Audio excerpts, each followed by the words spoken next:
In this tutorial, I'm going to show you how to make an investment calculator just like this. And this is something that you can embed on your website. You can use it to collect leads, to just inform your customers, or even sell it as a product. And so what we're going to do, I'm going to show you how to make the underlying spreadsheet beneath it that you can either build in something like Google Sheets or directly inside of Grid. What we'll do as well is talk through how to set up these inputs, how to create sliders, how to make dynamic charts and tables. And I use Grid Sheets a ton in my business to present information to my clients in a way that's a lot easier for them to understand than trying to do the math all on their own. And it's also a lot nicer to use. For instance, I love using these sliders to present information to people versus trying to hand somebody a clunky Excel document or a Google Sheet that they may have difficulty using, and it's not as interactive and user-friendly. So with the Grid, there's a lot of different things that you can do. There's a lot of different solutions that you have. We can create embedded calculators, pricing calculators, sales dashboards, the whole gamut here. And you can even do what is now known as a spreadsheet as a service, where you actually take your information, your knowledge, and then package it up into a spreadsheet, give it an interactive layer in Grid, and then be able to sell that as a service. That's what I do in my business. I help homebuyers make informed decisions about the loans that they get, and I sell that as a service through Grid. So let's jump into how to create this calculator so you can use it to improve your business, communicate information better, or even create an additional revenue source. All right, so we're first going to start with a blank Grid document here. Now, I do already have data put in. Okay, if you don't already have this data, maybe you have data in like a Google Sheet or an Excel file. I went ahead and built mine inside of a Grid sheet.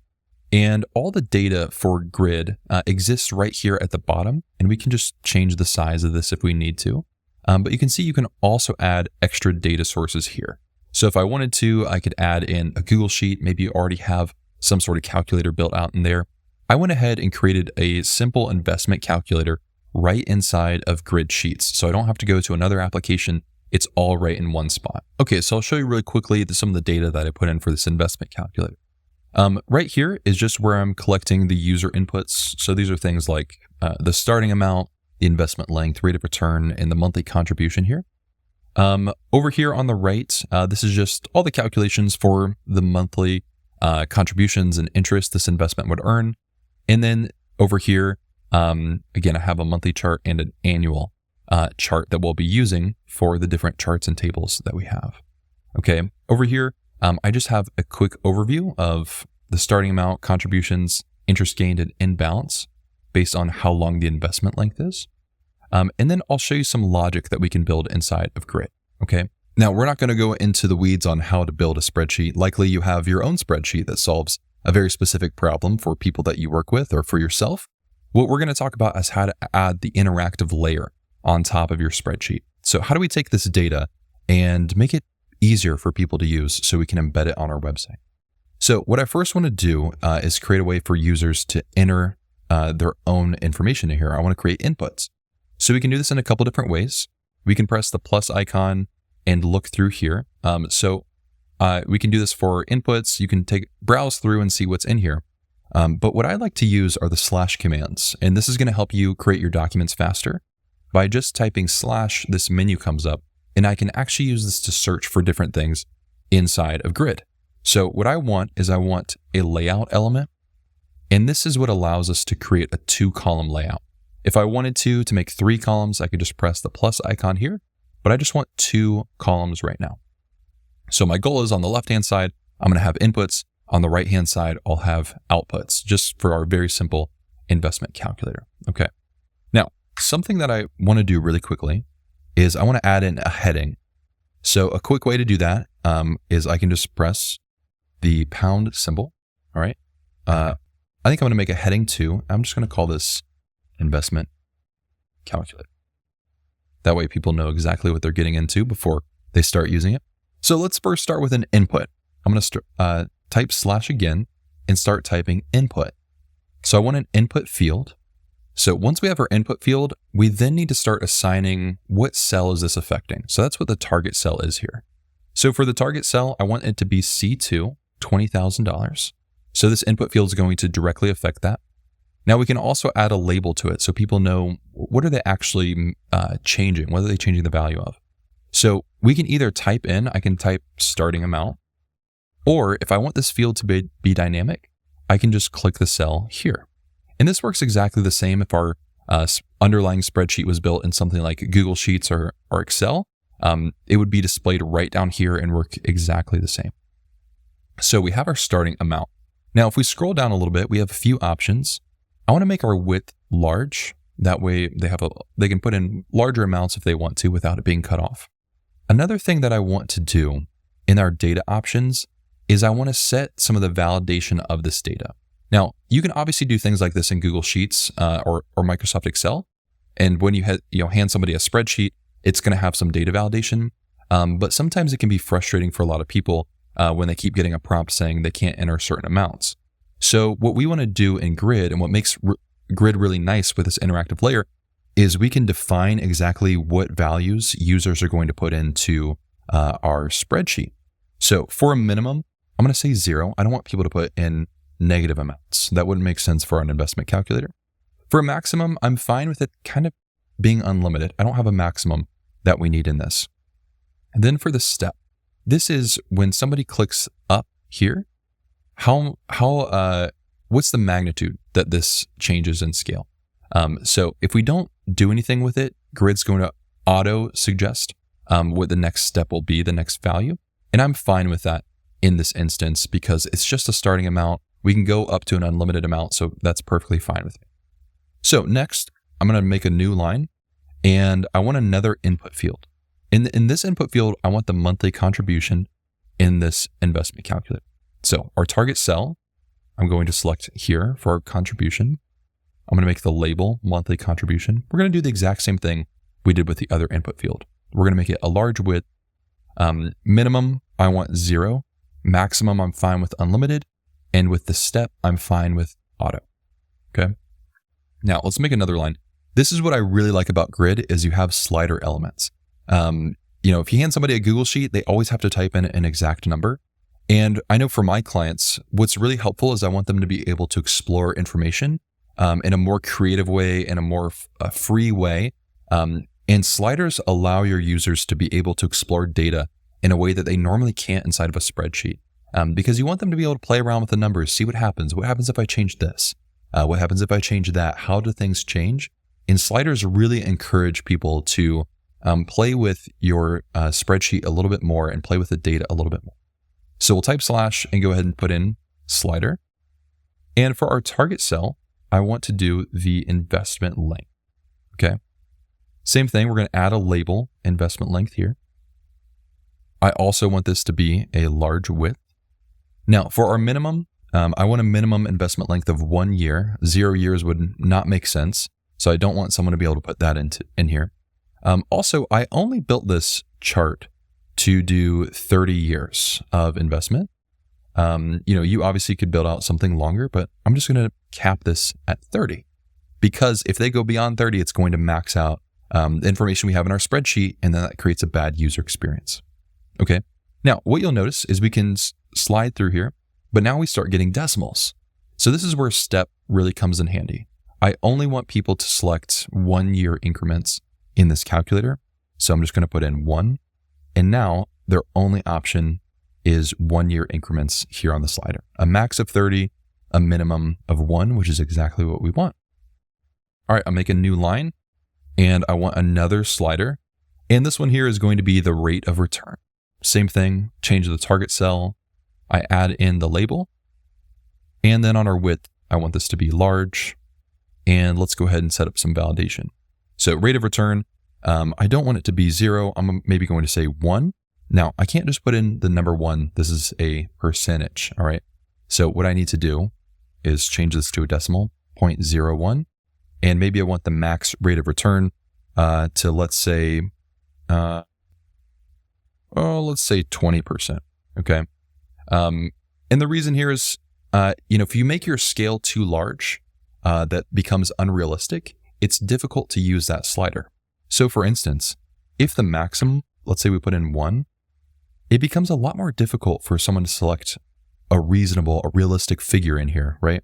They have to kind of really sit there with their mouse and scroll through because, above 20% isn't realistic for our investment calculator. So by setting the bounds to be more realistic to the inputs your users are going to have, makes it a lot easier for them to use your calculator. Also, it's really helpful for people to have increments that make sense, as opposed to just the slider being free to go to any decimal place at once. So in here, I want users to maybe be able to do 0.5%. Okay, maybe if that's too much, maybe it's 2.5. It really just depends what works for your users. I think 0.5% feels good on this calculator. Okay, so we can scroll through here. This looks really good for me. I think this would be really good for our users. And honestly, I might even drop this down to closer to 15%, right around there. Looks great. Okay, so now what we want to do is build our outputs.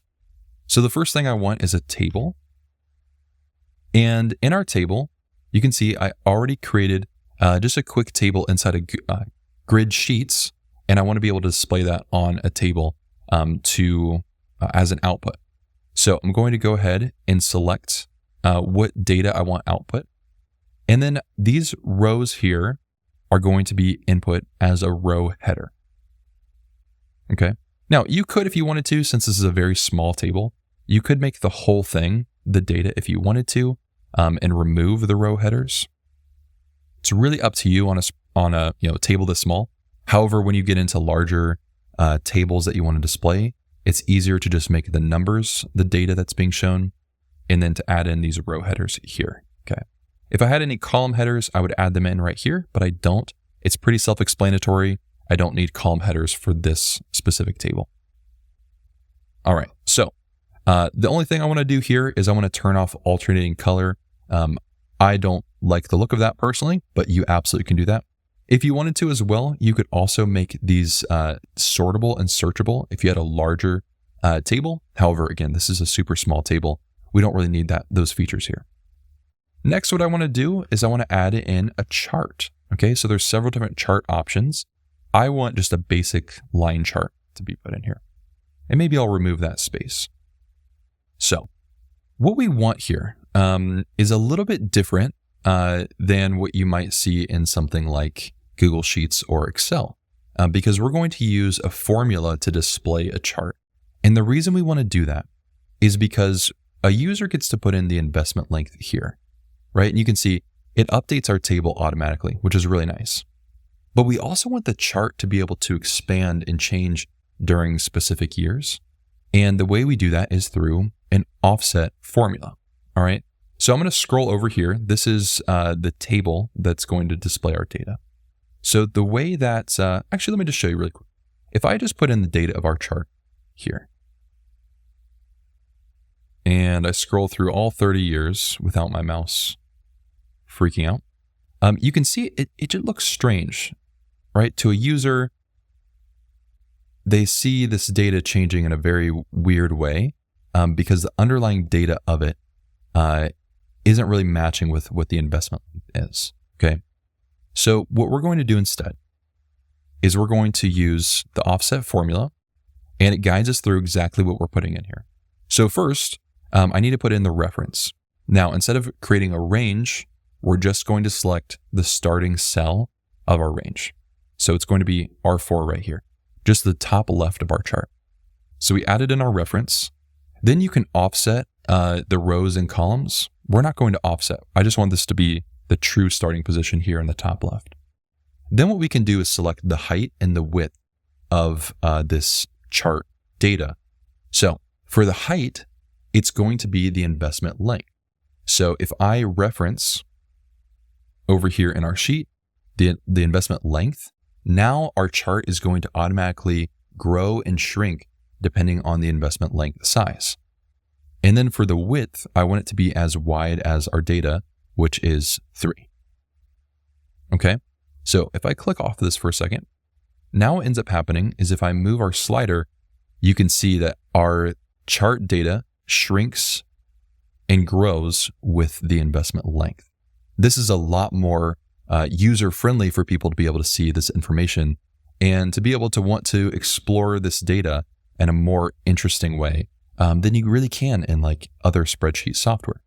Now, there's one thing that we notice here when we went all the way down here. All of a sudden, when we went down to 3 years, the data kind of got a little bit strange. And this is because Grid is trying to understand exactly how you want to present this data. So what we can do is force it to look at the data exactly how we want to. So the way that we can do that is we can scroll down here to series orientation, and I want it to look at the columns only. You can see when it got down to just 3 years, it all of a sudden thought maybe we're looking at rows, and I want to force it to only look at columns. Okay, this makes a lot more sense as we scroll down, to 3 years. All right. Now, one thing I want to do really quickly is make sure that we have a legend. So I'm going to add in our legend data so people can look at this in an easier way. If you want to, you can change the color palette to something that maybe is on brand for you, or some colors that look a little bit better to you. You can add in a subtitle or footnotes if you want to. I don't think we need to. It's pretty self-explanatory in this very simple calculator. Now, there's one thing that I do want to adjust, and that is visibility. So you can see, 2 years, we can see, what happens with our investment. When we're just down to 1, there's not enough data points to show anything meaningful in this chart. And so it's kind of silly to have a chart in here when we only have 1 year worth of data. So what I'm going to do is change the visibility of this chart. So I can scroll down here to visibility, and visibility is something I can toggle on and off manually, or I can use a formula to change the visibility. So something I could do here is I could say, if, and then we come over here, if our investment length is, let's say, less than or equal to, actually, let's just make it easier. Let's say if it's greater than 1, then I want it to be true. Otherwise, false. So all this is saying here is if the investment length is 1, don't display the chart. If it's greater than 1, then display the chart. So if I look at our chart here, or if I look at our spreadsheet, if it's 1, the table or the chart is now hidden, which is exactly what we want. As soon as a user has the investment length as 2, it displays the chart, and then we can see it grows as the chart expands to a maximum of 30 years, which is how big our spreadsheet data is. So now this is a lot more user-friendly. The data validation makes sense. No one can break our spreadsheet, with the data that they put in here. No one can put in a negative value and it not make sense because it will switch back. Okay, so you can see how quick it is to be able to put, take your data, turn it into an interactive calculator that we can then put on our website. So let's say that with this calculator, you wanted a way to get more leads and to embed it on your website. So I'm going to show you how to do that with what's called a form submission. All right. So if we have our calculator here, what I'm going to do down here is I'm going to make another heading. I'm going to make a heading 3 by putting in 3 of the pound sign. And in here, I might say, let's see, get a custom investment plan. Enter your email to advisor of your investment goals, and we'll create a custom plan for you. Okay. So next, I'm going to add in another input field. Now the target cell here, I'm just going to put in this quick little email cell that I made here. Nothing special to it. The label, I'm going to say, enter your email. I'm going to go down to customize this and make the width extra large just to encompass some of those larger emails here. Okay. Now beneath this, I want a submit button. So same thing, I'm going to type / and find the submit button. Now, what we have to do is select an action. So when somebody clicks submit, what happens? So we can either have it send an email to us or send data to Zap. So I want to have it send an email. All right. So I can say submit. Maybe I say, maybe I want to make this submit and get your submit. Something like that. So you can customize that if you'd like to. Now, what I also want to do is change the visibility of this because I only want it to be visible if someone enters their email. Because right now, if this email here is empty, they still can click the button. And I want it to make it so that they can't click this button unless they put in their email. So to do that, what I'm going to do is make the visibility a formula. Pull up our spreadsheet here. And what I created over here was a quick formula that sees if the email field is filled out. Okay. So you can see the formula is just checking to see, hey, is this cell blank? And then show me the opposite of this so we can use it as our visibility. Okay. So it's false. So right now the visibility is false. As soon as I enter in text in here, like my email address, the email's filled out. So that checks to see, is this blank, and shows us the opposite, which is true. Okay. So now this button is visible. If we go back here, no text hides the submit button. And now if I put in my email address, our submit button is available. Now I want to do this one more time just to show maybe a confirmation text. That way users can see, hey, you submitted it successfully and we'll contact you soon. So I'm going to make a text field and I'll just put in a quick emoji and say something like submitted. We'll reach out ASAP, something like that. Now what I can do here as well is I can edit this and the visibility. And what I want here is an option that sees if the submit button is pressed. Okay. Now, the way that I did that is not only can this button send us an email when the form is submitted, but we can also have the button change a cell for us. So what we're going to do is change the target cell that this button affects. So when the button gets clicked, a different cell is going to change. So what cell do we want to change? Well, I want this submit pressed cell to change. I want this value to be true. So all this is saying is when that button gets pressed, change cell C15 to true. Okay. So it's normally by default as false in my spreadsheet. When someone clicks a button, it now becomes true. Now what we want to do is make sure that the visibility of this text block has the same status as our submit pressed. Okay. So it's going to be false until somebody clicks this button. All right.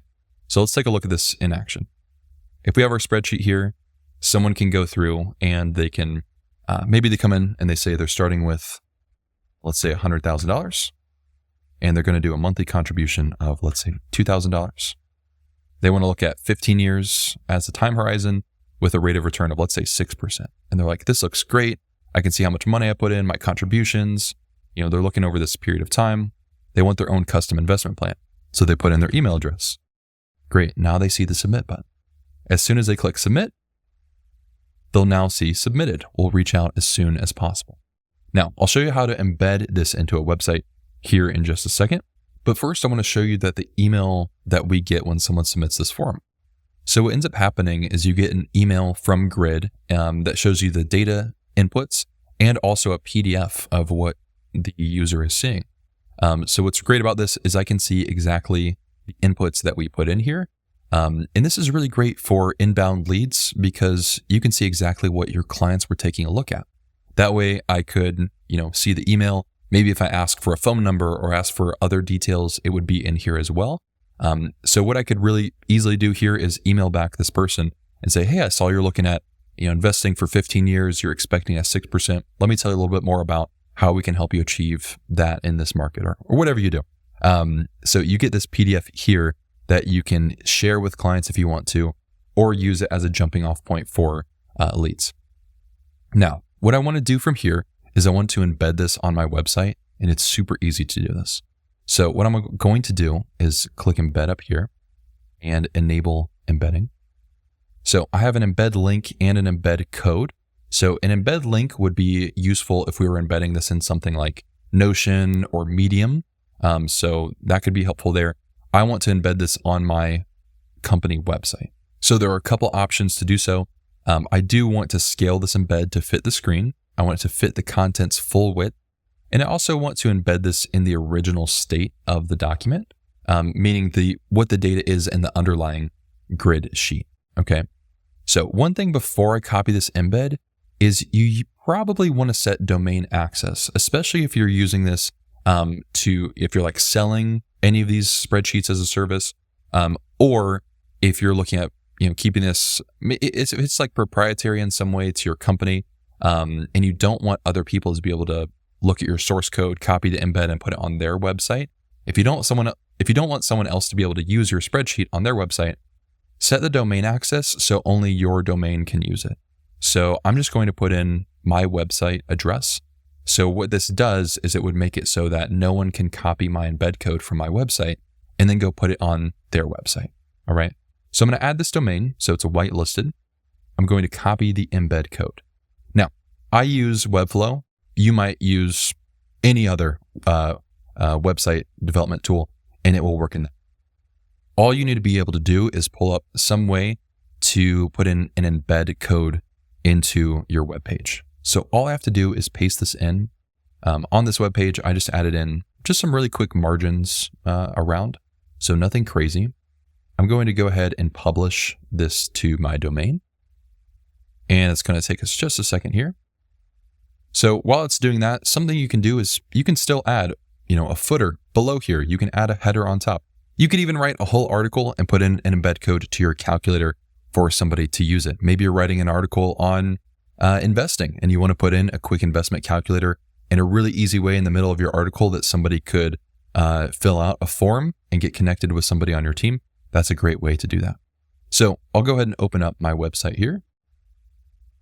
And what we can see here is I'm on my website domain, and this is now embedded as a calculator. Okay. And you can see the background of my website is a slightly different color, and that's okay. If I was actually going to publish this on my website, I would change the color of the background. But now this is a fully interactive calculator people can use directly on your website. If they wanted to contact you, they could put in their information, submit it, get a confirmation that it was submitted, and that would now go to your team. It's super easy to take your data from Google Sheets or Excel, even Notion or Airtable, put your information in here and allow people to manipulate that data in a way that works well for their goals. Grid has completely changed the way that I do business and present information to my clients, and I think it can do the same for you. So go ahead and get started. There's a link down below to go ahead and sign up with a Grid account.